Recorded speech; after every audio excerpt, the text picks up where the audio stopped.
And good evening, everybody, and welcome to Hawk Talk. We're coming to you live from the C.H. Fields Craft Kitchen here at the Hilton Garden Inn in Indiana. Jack Benedict along with Coach Paul Tortorella.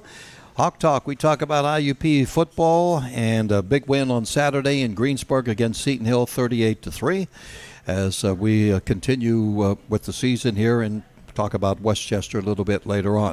We're on Facebook, of course. You can find us there, and you can go to any of our websites, and we're on U92.5 and U92radio.com, too. Coach, nice day. I tell you what, you have talked about it time and time again, how you play on the road. And again, came out and just right from the beginning, you were all together. Yeah, I really think our guys enjoy it. Seem a little more focused, a little less distractions on the road. We seem to be more in tune, get off the real good starts, kind of have like a togetherness about us. I think somebody told me this morning in my 4 years as the head coach, we've only lost 2 road games. So we'd like to keep that going, obviously, this week and then kind of get things squared away next year at home. Yeah, exactly. And you've played well at Westchester in the past, too. Mm-hmm. We'll talk about that a little bit later on. Got out to that quick 21-0 lead. I'd like to go to the replay here and show some of the highlights of how you really got started. And, of course, the first one we're going to run is you had long plays, a lot of big plays in that game. And Harry Woodbury with 3 touchdowns. The 70-yard pass play, it didn't result in a touchdown. This is over to Irv Charles. And the defender falls down here, huh? Right. Well, they were playing man coverage and they were pressed up. And when you got a little guy on a big guy, as they say, big man usually wins every time. And their defender fell down, so obviously the catch was easy. And then they had to play a guy over top, and Irv kind of outran him. So when you play that type of coverage against a big receiver, sometimes those things happen, and it happened in our favor. Yeah. My guy John Flickinger on the sideline was closer to that play than I was over in the booth. He said, but also Irv made a nice move too, which threw the defender guy fell up. down because he put a good move on him. The guy was playing inside press coverage. Irv dipped his inside shoulder, make him think he's going inside, and then he went to the corner route, and that's probably why the guy kind of got off balance, and it was a good big play to start off the first series of the game. Then you get Dwayne Brown's first touchdown on the pass from Harry. That was on a slant that put it in, and that's the way to start a game. Yeah, we put that play in actually last week in practice to the Twins there. We sent Irv really kind of on like what we call a chop route, and then brought Dwayne in behind him on a slant. It's not a pick, but it kind of is a little bit of a pick play, but there's no contact whatsoever. So if Dwayne beats the corner inside, it's usually going to work. Mm-hmm. The next touchdown is Brown scoring again on a 19-yard pass play. I think we have that for you too, and the early onslaught continued. Here we go, lining it up with the sidecar, and here's Harry. Nice protection and.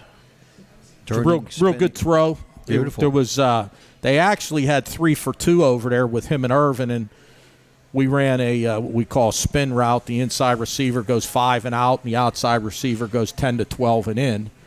And they had the extra guy, but the timing was perfect. Harry put it right where he needed. If Harry would have waited about a second or two longer, the third defender would have got involved in the play. And so even though they had the numbers there, the timing was perfect. When you put Irv and Dwayne together, they can work off of each other. Sure.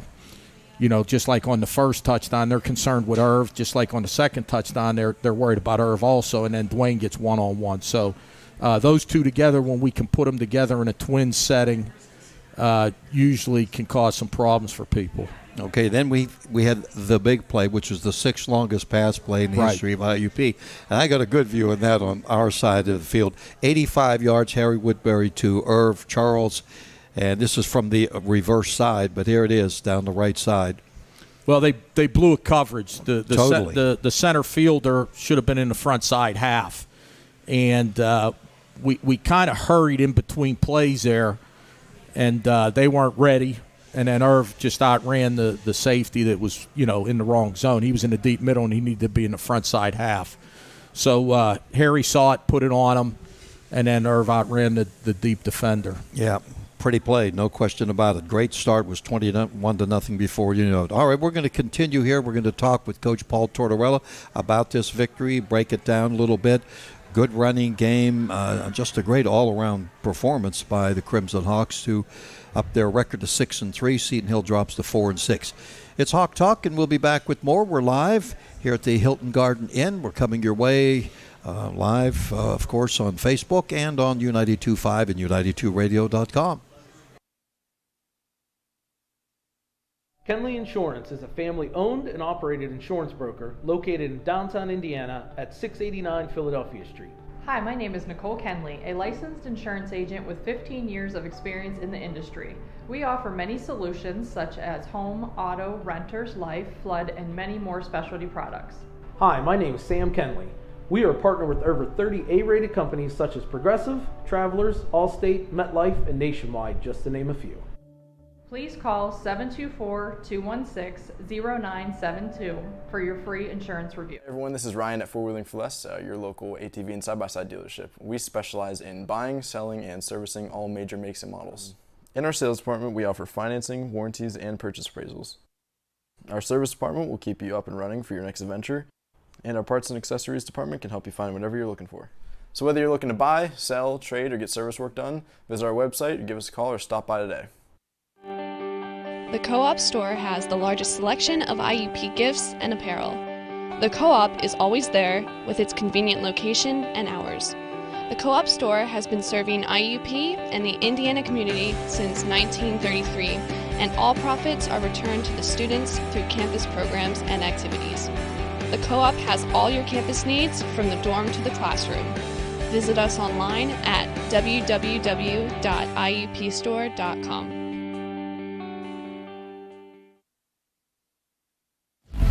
I'm with the voice of the IUP Crimson Hawks, Jack Benedict. And Jack, finally, you will be back in the booth broadcasting the Hawks. How good does that feel? Mark, I'll tell you what, I can't wait. It is about time that I get back there. And we'd like to invite your business to join our Hawks Booster Club. That's right, back the best, the IUP Crimson Hawks, and help us sponsor the games for thousands of listeners on air and online. Check out the Crimson Hawks Sports Booster Plan, which is attached. And Jack Benedict with Coach Paul Tortorella after a 38-3 IUP win over Seton Hill last Saturday. The Crimson Hawks getting out quickly to that 21-0 lead. I looked at the stats, 49 plays, you have 457 yards. That is production, big plays. Well, yeah, we didn't have the ball very much because we scored pretty quick. We had obviously the couple long passes, and then we had 2 or 3 long runs also. So we didn't control the ball very long because we were scoring pretty quick. Even though we were running the ball, we ran for 250 yards, but we got some big chunk runs also. A couple series when we were on defense went a little bit longer than we would have liked. They converted a couple third and fourth down plays on 2 of the series. They were long drives, but we only gave up 3 points, which was good, but we talked about defensively. There were 2 series there where we were on the field a long time, and obviously if we're on the field on defense, our offense is standing on the sideline, and we want to get our offense on the field more. Mm-hmm. But we did turn the ball over 3 times. We threw an interception in the end zone on 3rd down that if Harry just takes the flat route to Irvin to Dwayne in the flat, we probably got a 1st and goal inside the 10.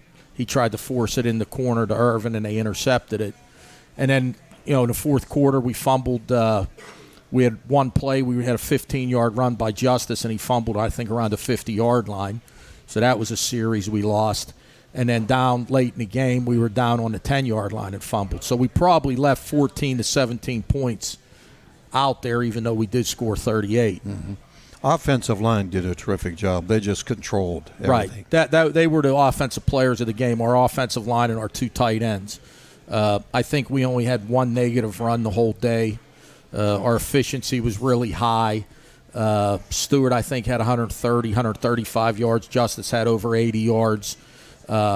So, using those 2 running backs, we really had a really strong running game. Our outside zone was working pretty well, and we handled their front pretty well with our offensive line and our tight ends. We're going to hear from Justice Evans in a little while. Coach invited him over, and Justice will be with us here in just a little bit. 13 carries, 86 yards, and his first touchdown. I couldn't believe it. Yeah. But he's got to be happy. We'll hear from him on that. Tell us about Stewart. Stewart has been sidelined off and on with nagging injuries. Right. He had 20 carries, 137 yards. And I think Justice said after the game, said, we're a different type of running backs, but that's a really nice 1-2 punch you can have. And I think we're seeing what Stewart is probably just getting in the groove here late in the season. Right, and he's only a freshman. He got more carries because Malik didn't play.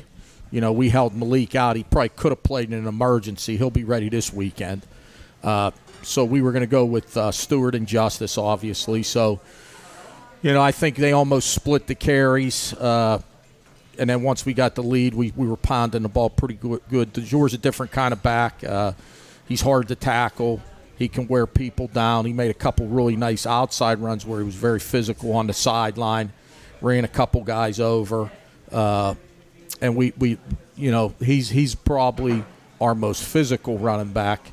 And he gets downhill pretty quick.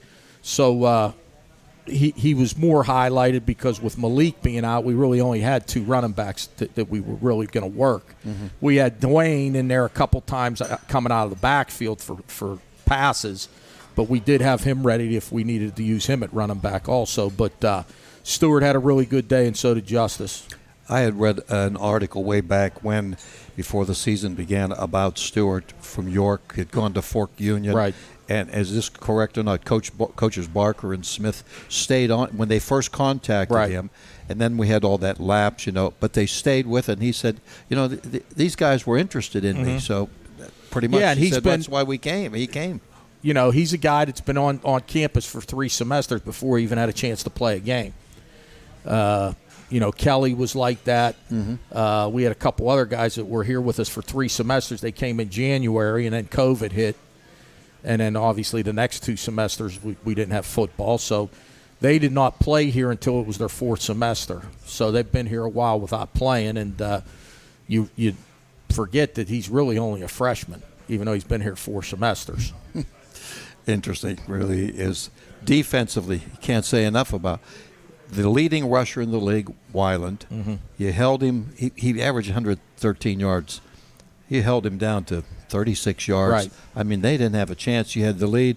And I was wondering why they didn't utilize him more. Of course, they were trying to play catch-up, too. Yeah, they when they got down 2 touchdowns, they still used them. They were still trying to get their running game going.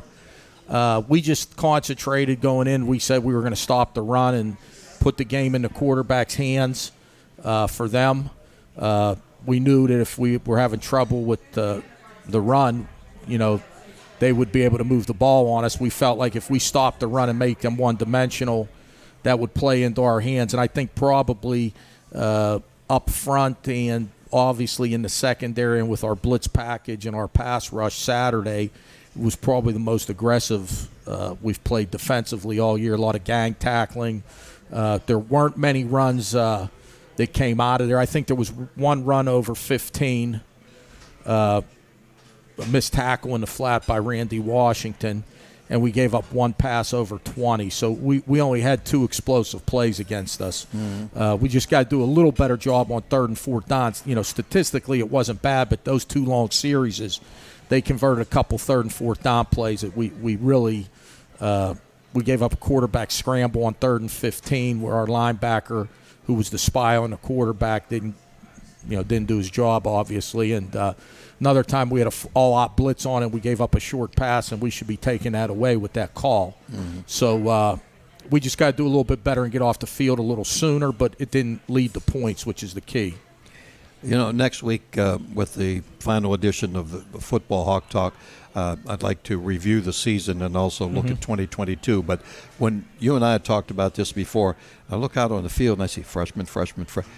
7 at one time on defense were freshmen? Right. We had 4 DBs, both defensive ends, and Biss was probably played half the game at linebacker, spelling Kelly. So here late in the year, we've gone to like the 3 linebackers for 2 positions, Knoll, Kelly, and Biss, and with Biss being a freshman, and Fowler and Fazell at defensive end as freshmen, and then 4 DBs. Randy Washington made his first start at corner. And we had Bruce as usual, and Ingram and Jaheim Howard has started every game this year. So we were playing with 7 freshmen out there on Saturday a lot during the game. I want to talk about some of the guys that you put in as tackles, defensive tackles. But first of all, give us an update on DeJour Fisher, who went down last week with a knee injury in Pratt. Well, what's the latest? Well, how is he? He's fine. He broke a bone in his leg, and there may be some ligament damage, so he'll have to, after the bone heals, they'll go in there and look at it and decide if they need to do anything with the ligament damage. So he'll be out this spring. We'll just have to see if we can get him back for the fall. It'll be something. We'll have to see how much damage there is to the ligament. So he's a guy that's a junior. He's a big part of that. We have a very big junior class that are going to be seniors next year, which is kind of where you want to be when you want to have a team, make the playoffs and make a run like in the 2017 season. We had like 19 seniors on that team. So we've got about 14 right now that are juniors that are going to be seniors next year, and he obviously was one of them. Now, he may not be able to play in the fall. We'll just have to wait and see. What do you have, 7 or 8 seniors now? Well, we have the 3 that have been in the program the whole time, and then we brought in 6 or 7 transfers who have either been here 2 years or 1 year. But if we wouldn't have had COVID last year, we would have had not counting transfers. We would have had 9 seniors playing last fall. 6 of them have decided to move on and graduate and kind of get on with their life work, like Chuck Knoll used to say.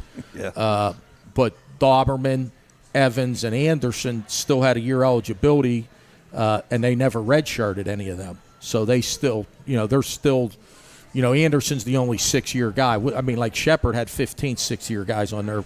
They had 29 last year players, and I think Ernie McCook was telling me 15 of them were 6-year guys. Wow. So that makes a difference. And Slippery Rock, I think, had 22 last year players on their team this year. So there was a big difference that way in experience. Now we'll be the team that will be really experienced with the senior group next year.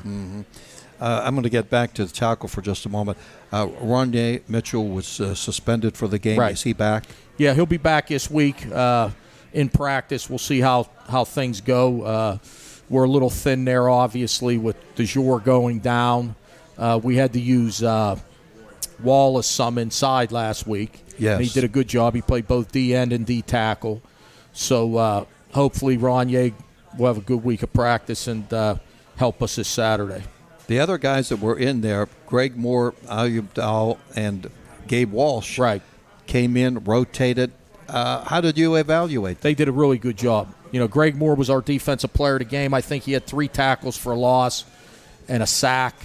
Dale played well, and Gabe Walsh came in there and played a little more because with DeJour Fisher being hurt and with Mitchell not making the trip, he was our kind of depth defensive tackle, and he came in there and played most of the second half and did a really good job. Yeah, he's going back to his home area. This week, he's going back to Westchester, and he's another freshman that's on the defense. So back to Moore, who's a transfer from Stetson. Right. He has another year eligibility. Oh, yeah, we're really excited about what he'll bring next year. The transfers you get that first year, it's like Malachi Knoll. He's a good player for us. If we had him another year, he would be an all-region linebacker next year. But, sometimes you only get a guy for a year. Yeah. Whereas Greg Moore will be here for 2 years, and now he's really, starting to play like we knew he could. But it takes a while to get used to a new system. And, now he's into his, he missed 3 weeks of practice in the offseason with an injury. Didn't play as much the first month of the season. And now the last 4 games has played a good bit and has started and has played well. So, he's another guy that's going to be back next year that we're really looking forward to some big things from. Connor Kelly, He has another year too, right? Right. He has another year too. He'll graduate actually in December, and then he'll decide if he wants to continue on in grad school and come back for a year, or he may just go out into the workforce. We're just going to let that take some time after the season and have him decide where he wants to go, and if he wants to go to grad school and play his last year, we'd love to have him. But if he also wants to get out and start working, and because he did redshirt when he was at Edinburgh, so this is his 5th year. He's another one of those guys that really didn't step on the field for us until his 4th semester. So between him and like DeJour Stewart, they were around here a long time before they actually could play in a game. Yeah, exactly. I was going to ask you about officiating, and not in the particular game, but in general. I understand in the Slippery Rock game, they had like 5 pass interference calls against them. Is that right? And then I saw the last play of the Westchester-Kutztown game where everybody is, and of course the Westchester people are up in arms, and Coach DeWand is, he's been coaching a long time. He's out on the field after, and I don't blame him, really. The official was like 3 feet away, and it looked like an obvious push-off by the offense. I don't know. Right. The official is right there, no call, game in. I don't know why Kutztown wasn't going for a field goal anyway to try to win it. Right. But they tried to pass play and it worked. I don't know. Is there a way? Let me put it this way. Do head coaches, evaluate the crew to the commissioner after every game? Yes. We get a sheet every week through the computer. We evaluate every official, the referee, and their whole crew. Actually, this year, I had spoken with a couple of the higher-ups in the officiating in the PSAC. I thought this was maybe the best year we've had all year in regards to officiating. Everybody makes mistakes. Sure. I just, don't think that there's been one game that was poorly officiated in our games. And that was just my opinion. I think our officiating for our games has been really good. Yeah, well, it's interesting. Like you say, every game's different. And now, do they keep the same crews? Every once in a while, there'll be a crew where if there might be a change, 1 or 2 changes, but most of the time a referee has his crew, and maybe 1 or 2. There may be 1 or 2 different guys for a game, depending on what's going on. But they mostly stay together. There's been some crews in the last 4 years that we've had that I wasn't very happy with, and a couple guys, that were on the crew. I basically talked to the commissioner and said we didn't want them officiating our games anymore. And I'm not saying the whole crew, but there might be 1 or 2 official, and it's got to be really bad for that to happen. So that doesn't happen very often, but usually the whole crew sticks together. And like I said, that's the way it should be. It's like they're used to each other. And like I said, 2019, I thought the officiating was better. There were a lot of complaints about it that year. I really didn't complain a whole lot. And I think this year the officiating has been really good. With the championship game coming up this weekend, did the evaluations through the course of the season, so the top notch? Probably, yes. The game. I remember we played in 2017. I remember the crew we had. They were the top crew, rating-wise. We got a crew this week up at Westchester. They're a great crew. We've had them twice already this year, the referee and his crew. So every Monday you get the report of who has your game, and I haven't had an issue with any crew that we've had on any of our games. And in particular, this crew that we have this weekend at Westchester is a great crew. It'll be, I believe, the 2nd or 3rd time we've had this crew during the season, and they've done a great job. No, it's a tough job, no question about it. Well, and the other thing is that in 2019, when there was a lot of complaining about it, the number of officials that were retiring and kind of getting out of it, you can't play games without officials. So you gotta let them officiate. We as coaches make mistakes, players make mistakes, officials make mistakes. As long as they're not determining the outcome of the game, That's football. And they don't have like you watch a Division I game, there might be 12 video replay reviews. Oh, yes. So in Division II, there's no video. It's harder to officiate. I say it's harder to run a Division II program. Would you like replay? I just think it would take forever, like it does in Division I. But it's the same thing officiating, coaching. I say it's pretty easy being a Division I head coach. You got 900 people on your staff, everything. You got all the money in the world, et cetera, et cetera. It's a lot harder running a Division II program. And just like I say, the same thing with officiating. It's harder officiating in a Division II game. You don't have instant replay. Division I, they could totally blow a call, and then they just show the instant replay, and it gets overturned. Mm-hmm. Yeah, exactly.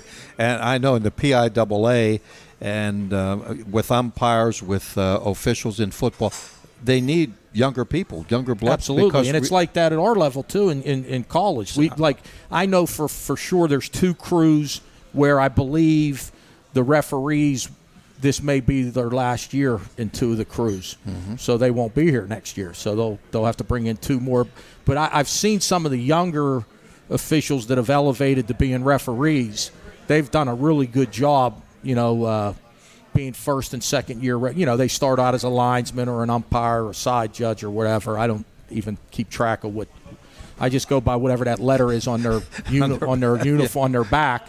But we've had like 2 or 3 younger referees that have been their first or second year. They've graduated up to being referees, and they've done a great job. Well, I see more and more women too. Yeah, College, and we've NFL. had 3 or 4 women involved officiating our games, and actually I believe in one of the games earlier in the year, one of the women made an unbelievable call. It was actually against us, but it was the right call. It was a great call.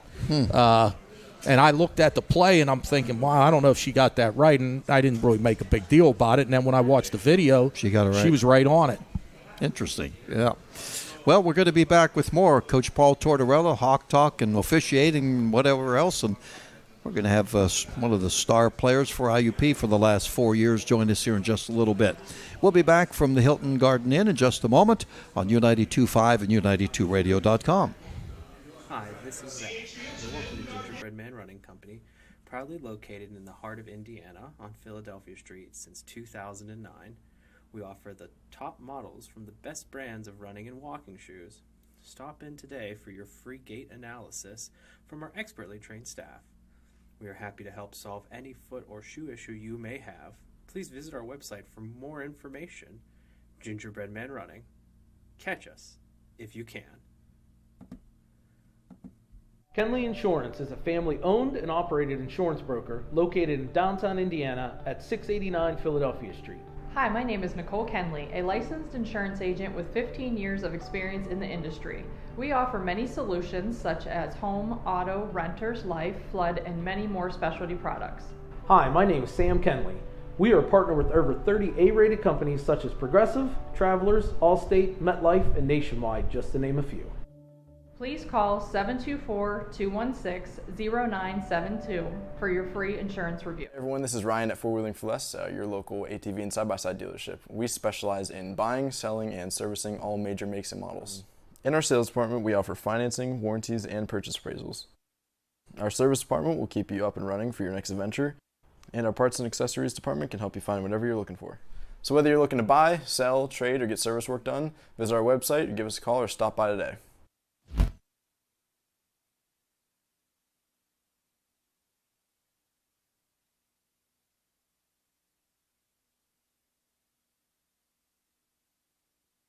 The Hilton Garden Inn, Jack Benedict with Coach Paul Tortorella. And each and every week, Coach brings over a coach or a player, and we talk more specifically about the Crimson Hawk. Justice Evans is with us. Good to see you. Nice to see you. Thanks for having me. Yeah, you bet. One of the stalwarts for the last 4 years here. We talked about you a little bit earlier and some of the player. Not too many seniors on this team. Yeah. Yeah. Did 4 years go by like that, or 5 years, or whatever? Yeah, you hear it like every day since you're a freshman. The older guys always tell you, like, just enjoy it because it goes quick. and you don't really think about it until you're here at the end of the road, and you got a couple days left. So Yeah, a couple days and another game coming. Hey, congratulations on the win Saturday. You had a nice game, 13 carries, 86 yards, 6.6 a carry, 1 touchdown.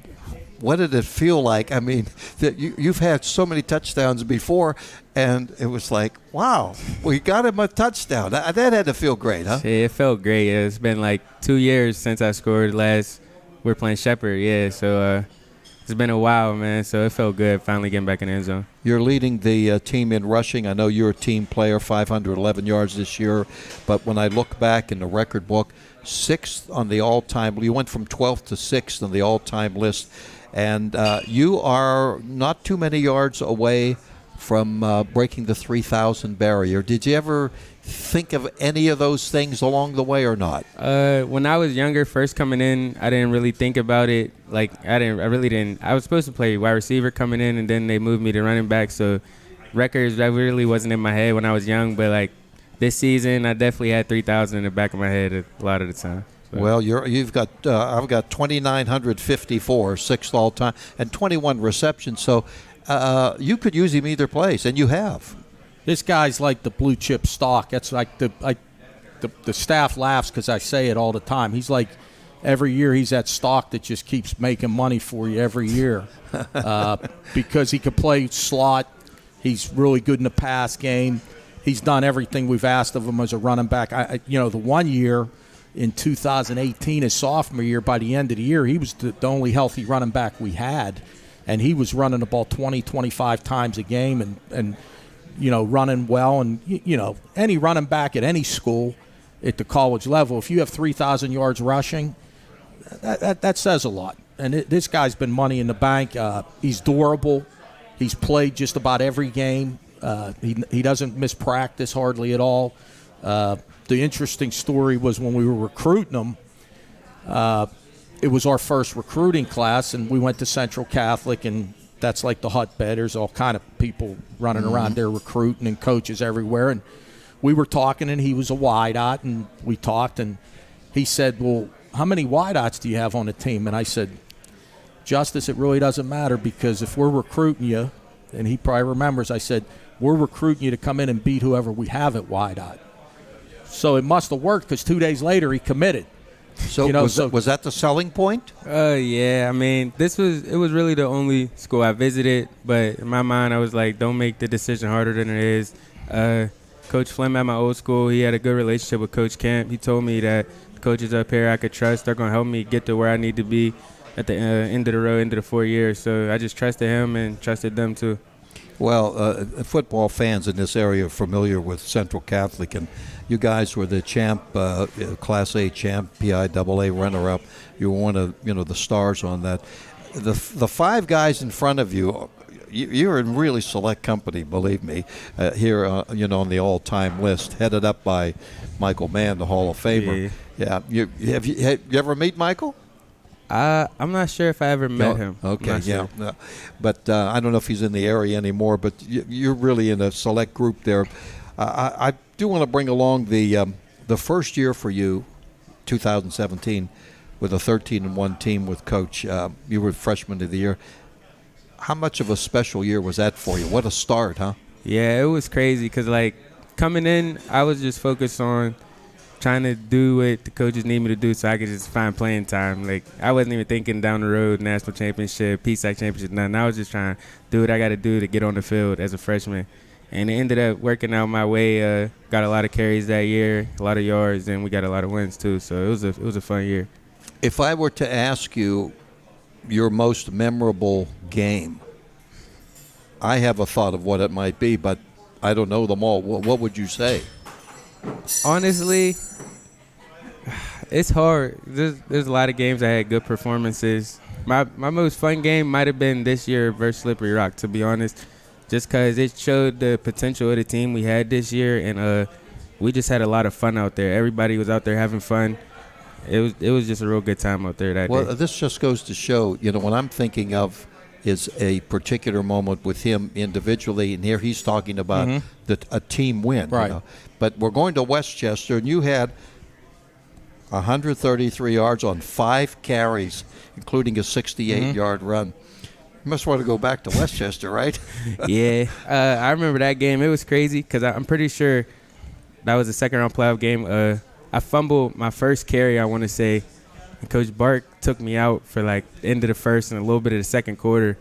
And then I come back, and the next 4 carries just big runs. So it was just crazy how it played out after that. Yeah, we played them back-to-back that year. Yes. His freshman year, we won the championship out there this weekend. And then we had the bye, and then they came and played us in the playoff game here. And that's, he had a good game in the championship game also out at Westchester. And then obviously the home playoff game, he had, 5 carries for 130-some yards. So he's been very productive against it. That's the other thing that I think when you talk about really good players, the thing that stands out in all my time here at IUP is the guys that were very productive and the yards and everything. That's very important, but who they've done it against. This guy and like a Samir Bullock and some of the other guys I can think of that are running backs, they've done it against all the really good teams. Like, he's not getting all of his yards against the bottom feeders. He's playing good against Slippery Rock and Cal and in the playoffs and Shepherd and so forth. Him and Samir both. Samir was a year ahead of him, but they were kind of the 1-2 punch here in the last 3 or 4 years. And they both did it against good teams. And I think that's important to understand. Big-time players, big-time game.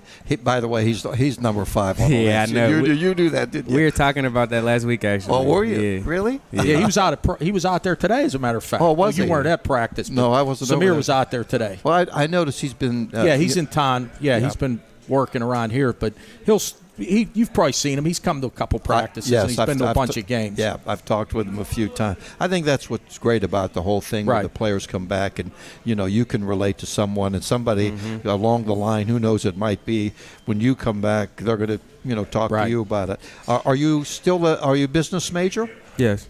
So your thoughts about after you graduate? What are your interests? I'm still up in the air, somewhere towards business, obviously. Maybe sports, something to do with sports, or if not a clothing brand or something. I'm still really up in the air on it. Okay. Yeah. Some players, their whole lives, they're players and they want to be a coach. Yeah. Others, they say, no, I want to get away from it and move on, as Coach said, with my life. Where do you lie there? I wouldn't have a problem with it. I don't know about right out of college, but down the line, definitely would want to stick around football a lot, so I wouldn't have a problem with it. It might be something I could look into. Well, it looked like, with Jeff Arnold, who's working with you guys now. Right. Yeah. Well, he does a good job with, like, DeJour and the younger running backs, Hauser. He's always talking. I see him and Malik always talking to the younger guys. And, your experience is worth $1 million. And it's like anything. If you do something for a long period of time, you can help those guys out that haven't had that opportunity yet. So I see him and Malik do a lot of that out on the practice field with the younger running backs. So with your departure and Malik's departure, with DeJour and with Stewart, and Hauser, unfortunately, hasn't been able to go this year because of injuries and whatever. I mean, the future looks bright there, don't you think, as running backs? Yeah, I think DeJour and Adam, they'll bring a good 1-2 punch next year. Even younger guys, Vinny and Woody, they'll be ready to go. So they have a good offseason. They'll be ready for next year.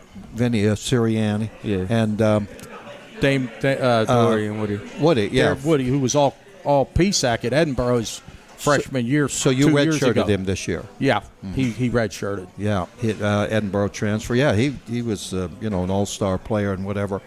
Well, it's come down to the Westchester game, and 7-3 would look good. Yeah, definitely. When you look back over your 4 years, you look at the record, at the coaches and the players. It's pretty quality stuff, isn't it? Yeah, it's definitely it's going to be a fun game. Coach, he might have said it today already. He said it to us in our meeting. When you go to the playoffs, if you don't win a national championship, you lose your last game of the season. So this is my first time having a chance to win the last game of my season and career. So, yeah. Well, I know Westchester. I was going to ask you this because Coach and I brought it up, and going to Westchester or wherever the case may be. Why is this team such a good road team?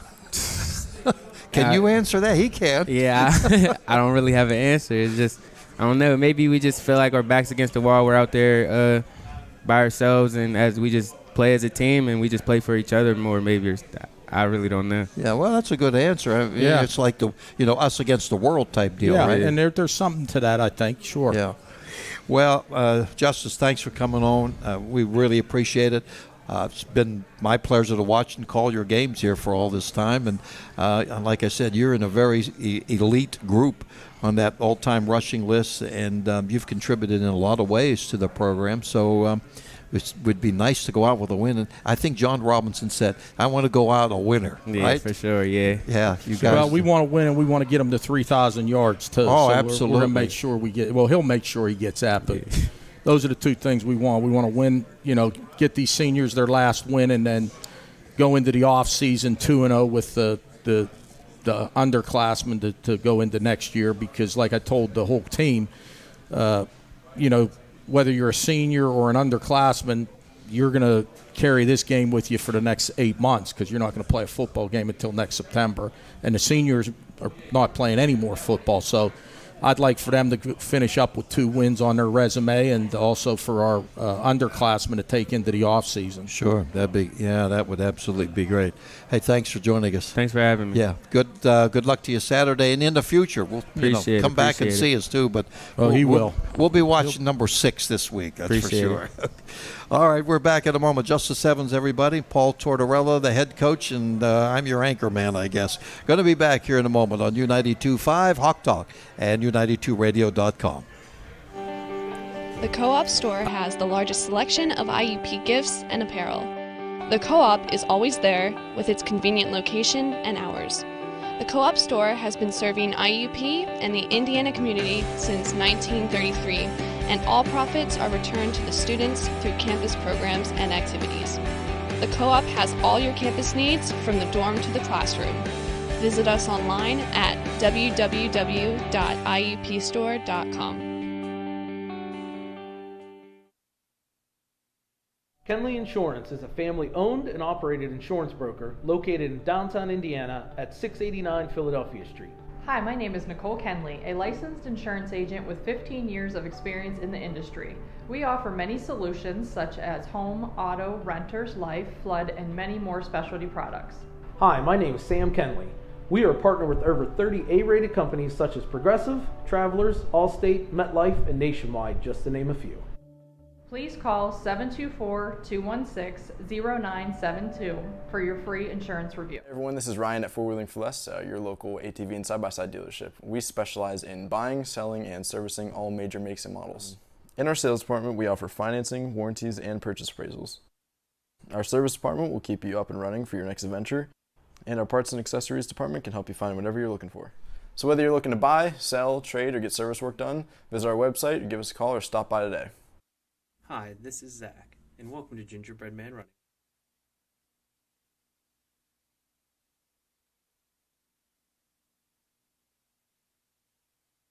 We talk IUP football with Coach Paul Tortorella. Thanks again to Justice Evans. His great career going to be wrapping up Saturday at Westchester. By the way, if you're headed across the state, and the weather's supposed to be really good, and this time of year, boy, you can't beat that. A noon kickoff will be on there at 11:30 on U92.5 and U92Radio.com. Coach, a couple of questions here from our fans. Can Cole Laney be a contributor next year? Oh, absolutely. Laney, the problem with him was he missed all preseason camp with that hamstring. And, when you miss 3 weeks of practice, that's, and you're not in game week, that's like 20 practices, which is like missing 4 or 5 weeks during the season of practice. So he got kind of behind the 8 ball there. And then, obviously, Grant and Cam Suman have been playing well, but yeah, he's, going into preseason camp, he was battling Cam for the number 2 spot at tight end, and then he missed 3 weeks of practice with the hamstring, and he got kind of behind the 8 ball a little bit. But yeah, we're expecting him. He's a big body that runs very well, big target. He's getting stronger. He's improved his blocking. He runs very smooth. He's very athletic. So we're expecting him to to really help us next year. At 6'5", is tight end his spot? Absolutely. Okay. He was a high school wideout, and Grant actually was a tight end, but he was flexed out, and he played like a wideout in high school. Grant's a little bit bigger body in regards to not as long and maybe not quite as tall. But Cole's 250 pounds, even though he doesn't look like it. Oh, he doesn't. No. And he's got really long arms. He's all arms and legs. We get him in the weight room in the off season and get him a lot stronger. We expect him to be a really good player next year. Okay, you brought it up about Grant Smith, and the next question leads into this, that Grant Smith seems to have matured into a very solid player. You would agree with that? Absolutely. His freshman year he was all conference because he caught a lot of passes. And he's really developed into like when we talked about the 250 yards rushing Saturday, we run outside zone a lot, as you know. Well, usually the tight end's at the point of attack on all those outside zones, and that was our best run Saturday. So if the tight end's not blocking, we're not rushing for 250 yards. Now, if you're running the ball up in the A-gaps every play, or you're running away from the tight end to what we call the open side, then his block isn't as important. But I would say probably of our 250 yards rushing, 150 came on outside zone to the tight end. So both he and Suman did a really good job blocking on Saturday also. Tight ends have just been such a big part of football that, right. In recent times, we see it all the time in the pro ranks and right. and on the D2 level too. It's tough to say goodbye to seniors, isn't it? Right. And that's going to be that's what's going to happen on Saturday. Sure. And as we mentioned, you don't have that many of them. No, we don't. We have the three that have been in the program, and they've been great. Malik's the only guy that was actually here when I was the defensive coordinator. He was here, Coach Signetti's last year. He was a true freshman. And then Justice and Josh were in our first recruiting class when I was the head coach. And then we had 6 guys, like I said, last fall with COVID, finish up their time. They would have played last year, would have been their last year. So we have about 7 or 8 transfers, either 1 or 2 year. It's like JoJo Goss was here for 4 years. He was a transfer from Rutgers. Well, we didn't even consider him a transfer. He played here 4 years, so that's not a transfer in our mind. Most of the 6 or 7 seniors, the other seniors that are transferred have only been here 1 or 2 years. So, like Saturday, we had 7 freshmen playing at one time on defense. I think there was one scenario where we only had 2 seniors on the field on defense, and it was both the Youngstown State transfers, Noel at linebacker and Gibson at corner. So we had 9 underclassmen playing on defense. Offensively, DeJour Stewart's a freshman. Dwayne's a junior, Carter's a junior, Smith's a junior. All the offensive linemen other than Doberman are underclassmen. Robinson too? Robinson too. Both tight ends, Suman and Smith. Suman's only a sophomore. So really Irvin and the quarterback, Harry, are obviously 2 seniors, and Josh. And the running backs, and Malik didn't play. So really we only had 4 seniors play on offense Saturday. Justice, Doberman, Irvin, and Woodbury. So when you look at it in Saturday's game, we only had 6 seniors actually play in the game. Our specialists are all young. Grubbs is going to be a junior next year. Luther's only going to be a sophomore next year, and our long snapper's only going to be a sophomore. I forgot about our long snapper. He's a freshman too. Yes, and our kicker. So when you play 7 freshmen on defense and 3 or 4 comedy started in the offensive line, he's another freshman. So when you have Stewart at running back, comedy at offensive line, and you've got the snapper, the place kicker, and 7 guys on defense, that's 11 freshmen right there. And your punter's a sophomore. And the punter's only a sophomore. So, we were a very talented team this year, but in regards to experience in the program, we were probably a year away. And I think you just got to compare it to former teams. The 2017 team had 21 seniors, but 14 of them had been in the program for 4 or 5 years. Much like the 2019 team. That group had 20 seniors. Again, 14 of them were in the program the whole time. Shepherd, Slippery Rock, I think Ernie told me they had 29 at Shepherd. I think there were 21 at Slippery Rock this year. So that's an important thing to look at. You want to win every game and you want to win the region every year. It doesn't matter how many seniors you have, but the teams that seem to really have the great years are senior laden. Yeah, veteran. And it's different in Division I because a lot of those guys are gone before they're seniors. Well, they leave early, they go to the Yes. pros, et cetera, et cetera. It's not like in Division I. Most great players in Division I, they play 2-3 years and they don't even get to their senior year. I was going to bring that up. The transfer portal thing has changed the spectrum of and especially like on our level, Division II level. Right. There's no question about it. It's like I said, it's like in baseball, free agency. Right.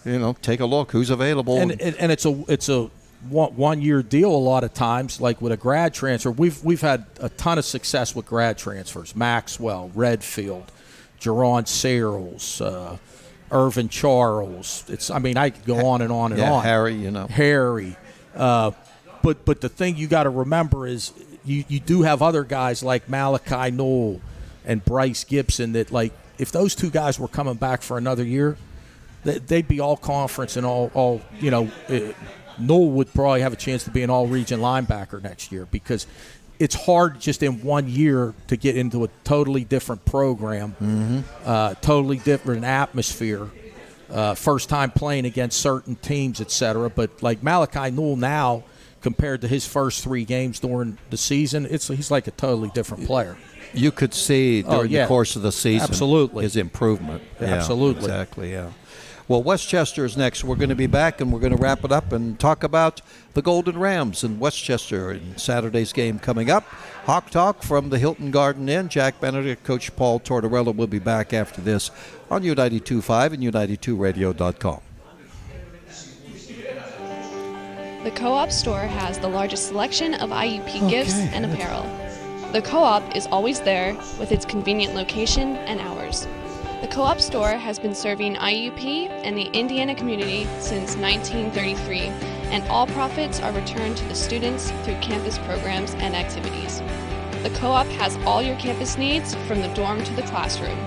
Visit us online at www.iupstore.com.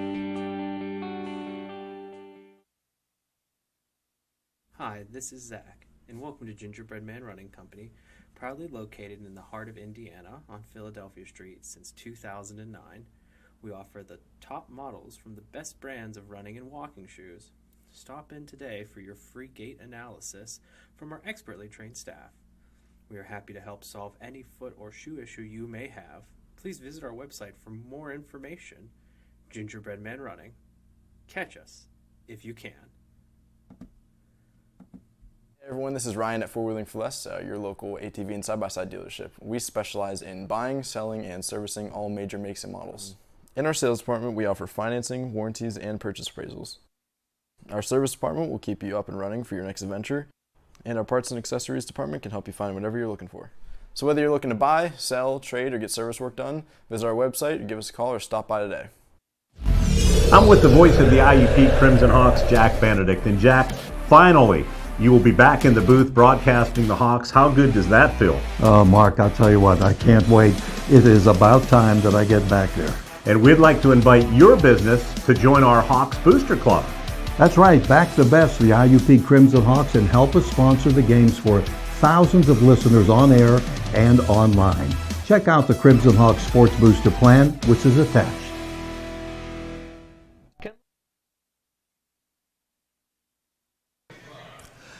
And we're back with you in the final segment of Hawk Talk from the Hilton Garden Inn. Jack Benedict with Coach Paul Tortorella. Westchester up next. Tough loss for them last week. You never know how a team is going to respond. You know all about that.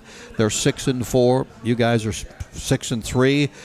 And you've had good success against them and really against them in the last 15 games. They're 2-7 at home against IUP. So I know you never know, but you got to have a good feeling about the game. Well, number one, we've played very well on the road the last 4, 5, 6 years or whatever that is. We've played very well there. on the road. Won the PSAC championship there in 17. Won a playoff game there earlier, a couple years before that. So we've played well at that stadium. They're a good team. You got to look at their schedule, too. They're kind of like us. They have 4 losses. They lost to Shepherd, who they were beating in the fourth quarter on the road. They lost by 4 points. They lost to Kutztown at home. They were beating Kutztown 14-0 in that game Saturday. I watched some of it at home. Yep. Mm-hmm. They lost to Bentley, who's a one-loss team who was undefeated up until last week in the opener on the road. And then they got knocked off at Shippensburg. That was probably the worst game they played all year. But they very easily could have beat Shepherd.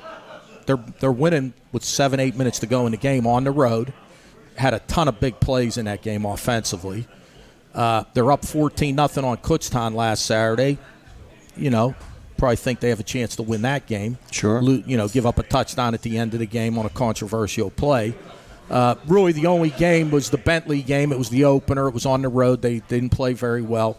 So they're a 6-4 team that very easily could be, 8-2, and very much could be playing in the PSAC championship game, much like us. I mean, the 2 teams that are in the PSAC championship, we beat both of them.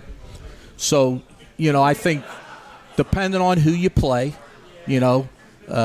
schedule-wise, I think that's important. Like Kutztown played their schedule. They had to play us in a crossover, and then they obviously had to play Shepherd and Westchester. Mm-hmm.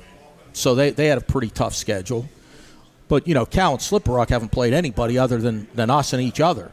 They played Millersville, Lock Haven, East Stroudsburg. And that works both ways because in 2017 we played East Stroudsburg and Lock Haven in our crossovers.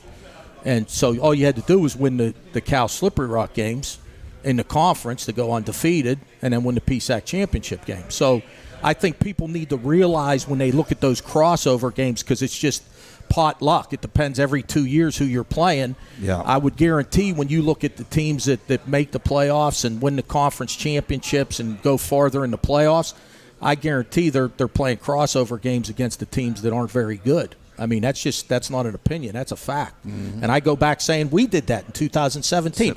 But our difference is we opened up with an Ashland and beat an Ashland. Yes, okay, so that was a different deal. But we also played a East Stroudsburg team that I think only won 2 games, and we played a Lock Haven team that only won 1 game in our non-league game, in our crossover games. So we had to, beat Cal and Slippery Rock, which we did, to be undefeated and get to the PSAC championship game. So, it depends who you're playing in the crossovers too now sometimes. Well, the fans, and you got to win whoever you're playing. That's exactly right. And the fans can go to the PSAC website, and the schedule for next year and beyond, they're there. Yeah, like next year we open, our first game is at East Stroudsburg, and our second game is at Shippensburg. Yeah. And I think the last game of the year, if you don't make the PSAC championship, I think we're home against Bloomsburg. I saw it on there, yeah. So, they're all good teams, but, East Stroudsburg and Bloomsburg are at the bottom half of the conference. Shippensburg's a good team. We played them in 2019, we had to win out there in this week 2019 to get into the playoffs. That's right, yeah. And we played a really good game against a good Shippensburg team 2 years ago. So there's a lot that goes into this crossover, and if you have the luck of the draw where you're not playing the tougher teams in a crossover, you got to take advantage of it during the season. Yeah. We're going to end up playing 10 games this year, and 5 of the 10 games are against teams with not only winning records, but 4 of them are going to be playoff teams. So, that's just the way it is. And many have been nationally ranked. Right. Coach, we got to go, but thanks. We'll be back next week. Good luck against Westchester. Appreciate it, Jack. Thanks. You bet. Coach Tortorella, Westchester. That's the next one up. That'll be Saturday at noon. Thanks to our crew and everybody, to Justice Evans and Coach Tort. This is Jack Benedict, and have yourself a real nice evening.